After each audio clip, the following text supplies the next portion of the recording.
O Porto Deportivo de Portosín, xunto co de Porto Novo, é pioneiro en sumarse á Rede Galega de Portos sen fume. Esta iniciativa busca fomentar os espazos saudables libres de tabaco en entornos deportivos. Que fumar no debe ir nunca relacionado con ambientes tan saludables como es esto, la náutica, el deporte, y ese es el motivo de nuestra adhesión. Este proxecto está a xerar moita expectación non só na nosa comunidade, xa que outras rexións manifestaron xa a súa intención de exportar este modelo. Que somos a primeira comunidade autónoma con unha rede galega de playas sin fume que ahora están empezando a copiar outras comunidades autónomas como Murcia, ahora Valencia e Andalucía tamén pedíronos un poquinho como habíamos feito para promocionar estas playas sin fume.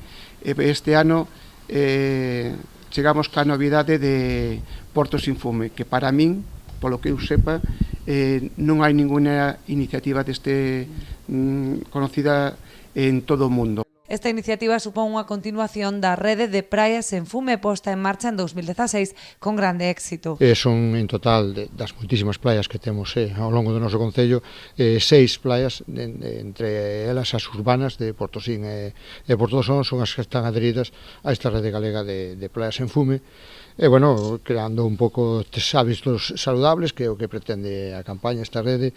O presidente de Portos de Galicia destacou o gran labor do náutico sonense, que con este diploma ven completar unha longa lista de distintivos. Supón ademais un valor engadido de cara á consecución de novos marchamos de calidade. Esta cuestión, aparte todos os temas que teñen que ver coa calidade de vida, coa saúde pública, cos bons hábitos, isto quero decir que pode ser un